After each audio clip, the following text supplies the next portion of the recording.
Perkenalkan, nama saya Ahmad Rahmi Dinur. Di sini saya akan melanjutkan presentasi dari teman saya. B.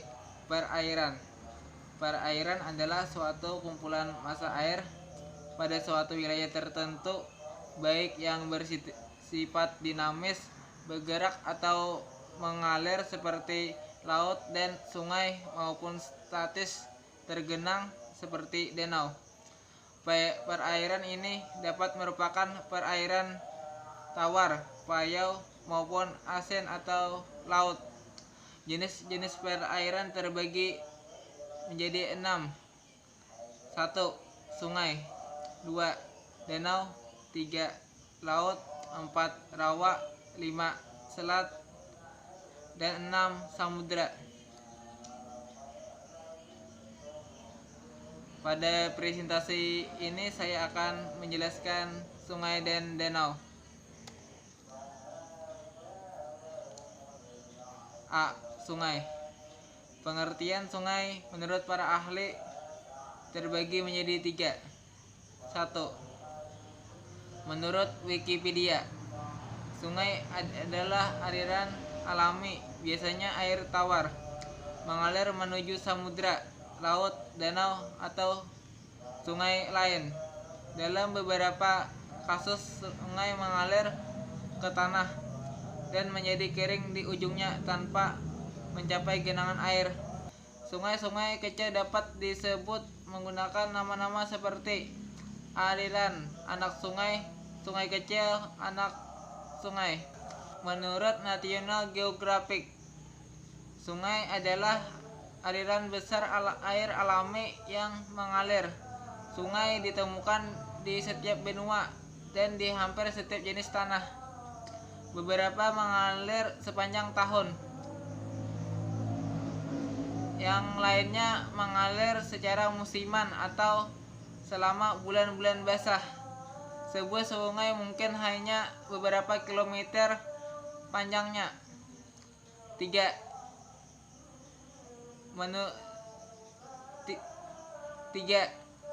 Menurut Berley pada tahun 2005, sungai adalah fitur alami dan integritas ekologis yang berguna bagi ketahanan hidup. Bentuk-bentuk pengaliran sungai.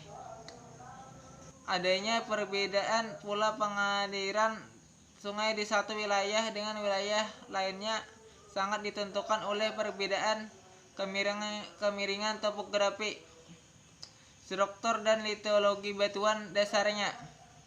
Pola pengaliran yang umum dikenal adalah sebagai berikut. 1. Pola aliran dendritik. 2. Pola aliran rektangular. 3. Pola aliran trellis. 4. Pola aliran sentripetal. 5. Pola aliran anular. 6. Pola aliran paralel atau pola aliran sejajar. Jenis klasifikasi sungai terbagi menjadi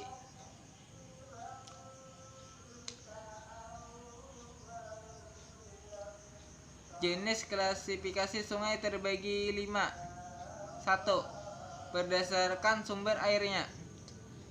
Sungai hujan, sungai gletser, sungai campuran. 2. Berdasarkan debit airnya atau volume airnya. Sungai permanen, sungai periodik, sungai episodik, sungai efemeral. 3. Berdasarkan asal kejadiannya atau genetikanya. Sungai konsekuen, sungai subsekuen, sungai obsekuen, sungai resekuen, sungai ensekuen. 4. Berdasarkan struktur geologinya. Sungai antecedan, sungai superposet.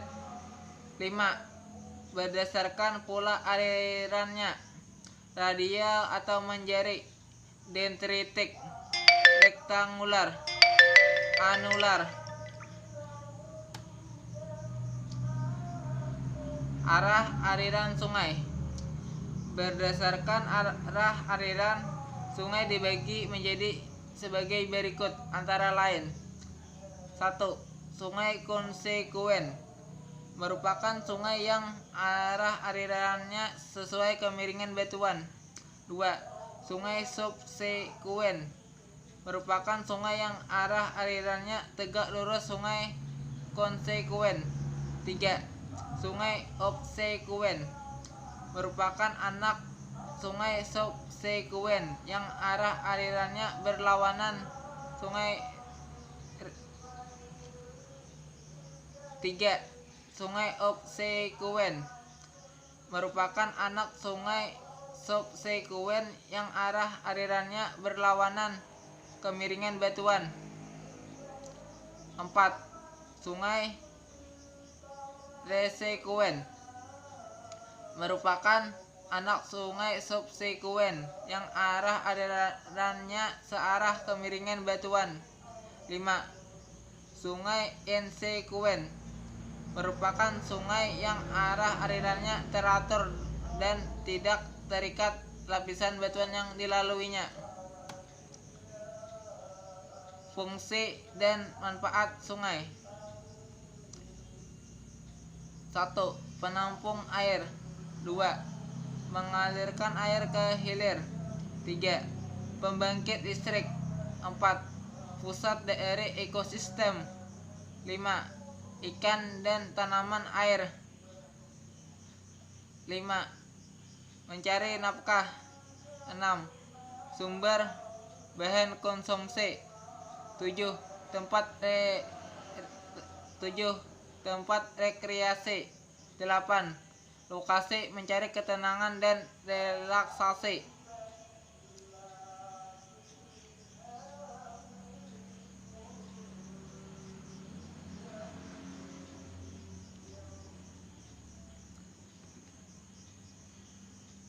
Fungsi dan manfaat sungai. 1.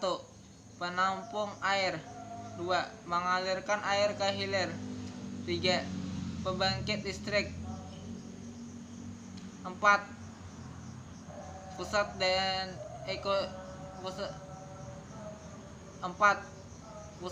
dari ekosistem. 5. Ikan dan tanaman air. 6. Mencari nafkah. 7. Sumber bahan konsumsi. 8. Tempat rekreasi. 9.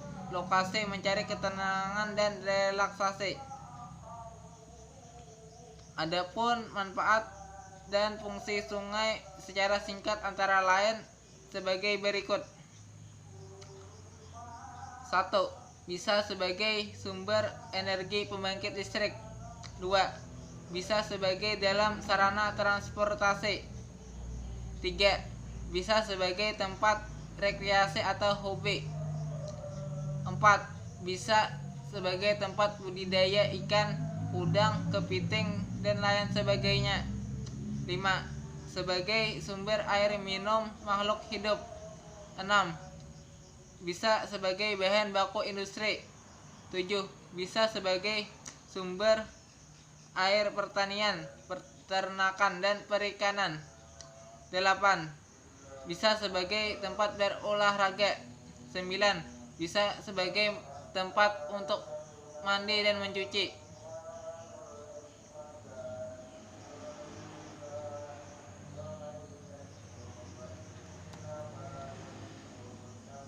B.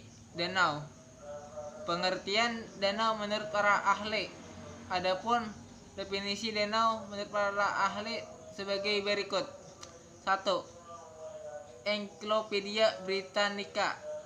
Danau adalah suatu badan air yang relatif besar yang bergerak perlahan atau genangan air yang menempati lembah pedalaman dengan ukuran yang cukup besar.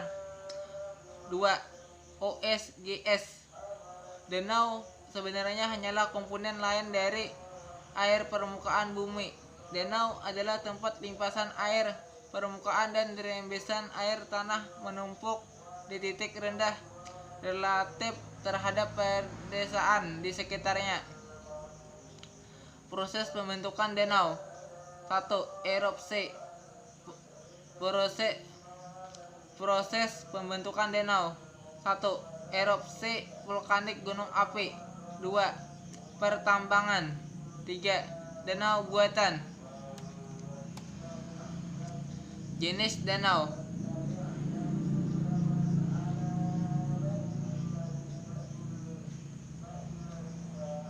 Jenis danau terbagi 10.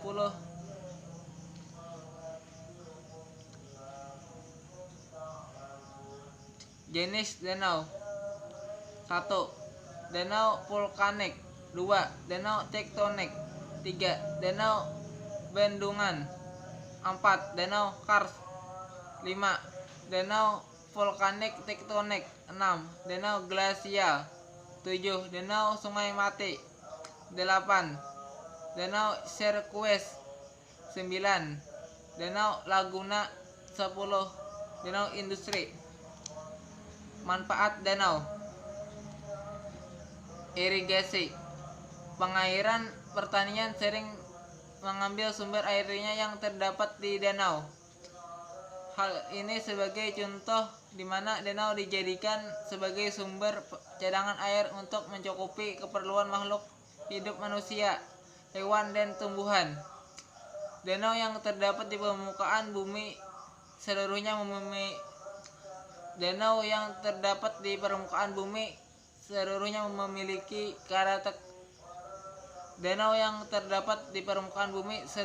memiliki karakteristik air tawar.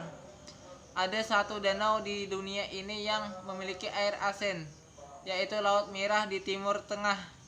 Danau yang bernama Laut Merah tersebut memiliki air yang asin karena menjadi tujuan aliran banyak sungai besar, yang mana aliran sungai tersebut membawa beberapa kandungan unsur senyawa kimia penyebab rasa asin pada air.